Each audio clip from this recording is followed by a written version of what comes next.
Welcome back, everyone. It's Charlie. This will be my Shazam! Fury of the Gods movie review. Hopefully you have a chance to see the movie this weekend. It's basically going to be one of the last big DC movies before James Gunn's big reboot.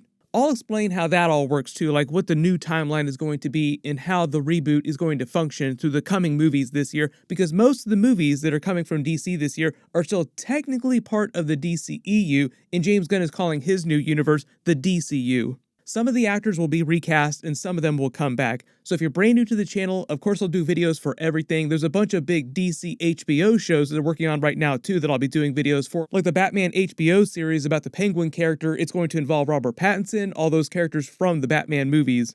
Shazam! Fury of the Gods takes its name from Fury of the gods that they actually get their powers from. The whole idea is that Shazam is an acronym for the gods that they get their powers from. In the comics, they've changed the backstory of the characters just a little bit because he used to be called Captain Marvel, and Black Adam used to get his powers the same way, but then they changed it to the Egyptian gods, but it's the same basic concept. The different letters in the Shazam acronym stand for the different gods.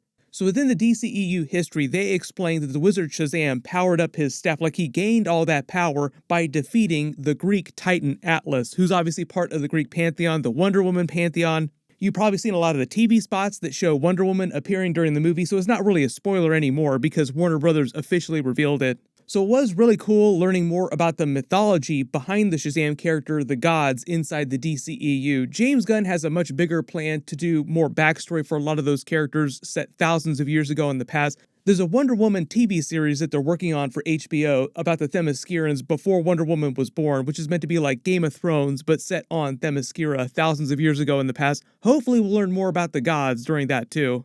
We've gotten some brief teasers for that during the Justice League Snyder Cut and during the first Wonder Woman movie where they talk about what happened to all the gods. But now in present day, the daughters of that Greek Titan Atlas want to take the powers of their father back. Djimon Hounsou does come back in the movie as a younger version of the character, but he's sort of like an after image. It's not like the wizard actually came back to life. The physical version of him, like his physical body, died during the first movie. That sticks.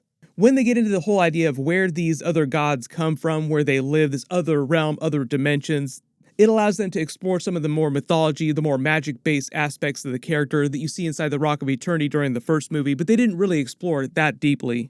They've really only started to touch on magic inside the DC movie, so it'll be interesting to see what happens with that in the future. As far as James Gunn has said, there isn't a lot of Shazam during the DC Phase 1 of his new movies. That won't happen till a little bit later, but he does eventually plan on doing those characters. The three daughters of the Greek Titan Atlas are played by Helen Mirren, who is Hespera, the oldest daughter, Lucy Liu, the middle daughter, Calypso, and Rachel Zegler, the youngest daughter, Anthea. So in the way the first movie followed the Shazamly, like the actual family, it's all about the family you create for yourself being more powerful, more meaningful than the families you're born into, because all the Shazam movies are basically an advertisement for adoption. Like, adoption is good, it can actually lead to good things. I think they even actually did some special adoption commercials for the Shazam! Fury of the Gods movie.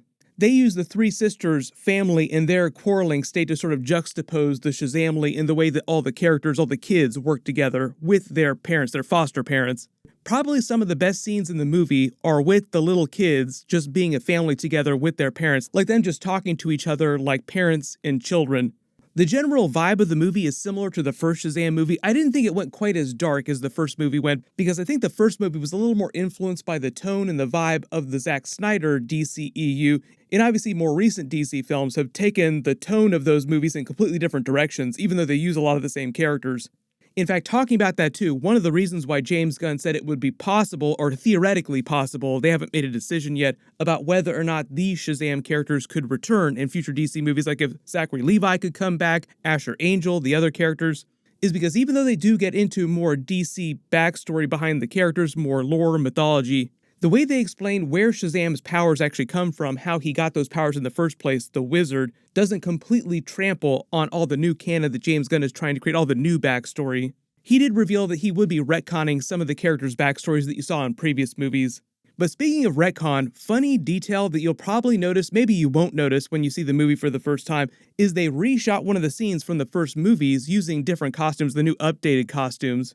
I believe the director explained they did that just because he likes the new costumes better, and the new costumes are a huge upgrade. It's a huge glow up for the characters just in general. They look way better than the ones in the first movie. Overall, the movie's pretty solid, relatively self-contained, like I said, and if you enjoyed the first Shazam movie, you will definitely enjoy this movie. But if you did not like the whole vibe of the first movie, like that jokey tone, Zachary Levi's whole interplay with Asher Angel, and the fact that they're trying to play the same character, sort of like the Tom Hanks Big movie, but with the DC Universe, the Justice League characters. If you don't like that kind of humor, that kind of tone, you probably will not enjoy Shazam! Fury of the Gods quite as much, because they crank the dial way up on the jokes. I feel like the timing is pretty good. For example, they put all the Fast and Furious jokes inside the trailers. The meta joke there is that a lot of the characters in Shazam! Fury of the Gods have been in the Fast and Furious movies. Helen Mirren, for instance, she's in this scene. Jaimin Hansu, even Gal Gadot's Wonder Woman, who's in the movie, was also in the Fast and Furious movies. Helen Mirren was fantastic. She's great in all the stuff that she does. Lucy Liu plays arguably the main villain of the movie. I feel like she does a pretty solid job too. I enjoy most of her stuff. I hadn't seen a lot of Rachel Zegler's stuff before I saw this movie, but she did a pretty good job. Most of you might remember her from West Side Story. One of my big disappointments to say, and most of you probably have already realized this, they've been talking about it publicly, so I don't consider it a spoiler, is that Black Adam is not in this movie. The Rock, Black Adam, is not in this movie. And they've been hyping up a confrontation between Shazam and Black Adam for so long. It's such a huge deal in the backstory between their characters in the comics. It felt like such a natural thing for them to build up to, but then the big debacle with Black Adam and The Rock happened last year. He had a huge falling out with DC where there was this big political power play behind the scenes. He wound up losing. James Gunn was hired as the new CEO, the new Kevin Feige of DC Studios. And that was the end of it, even though The Rock recently was asked about all that drama, and he actually took it like a champ. He's treating it like water under the bridge now, like it doesn't bother him that much. But it does sound like we will not see Black Adam versus Shazam in any kind of DC movie for a long time, and when they do eventually do something like that, The Rock will not be that version of Black Adam.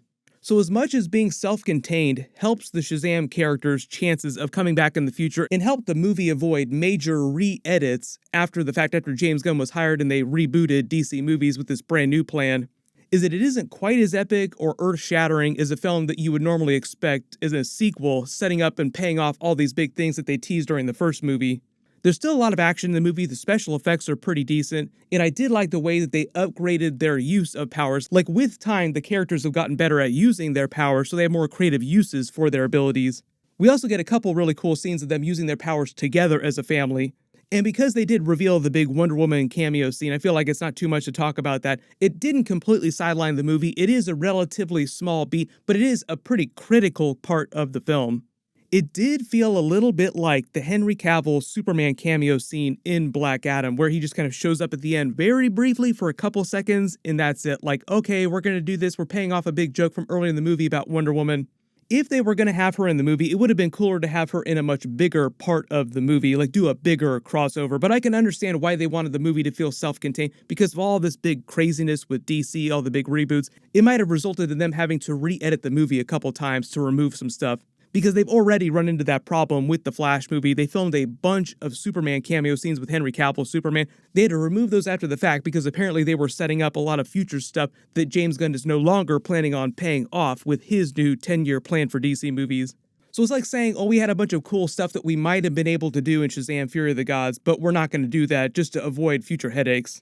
But if you do like smaller, self-contained movies that don't connect to every single thing and set up a bunch of other movies, then you might actually enjoy what they did with this film.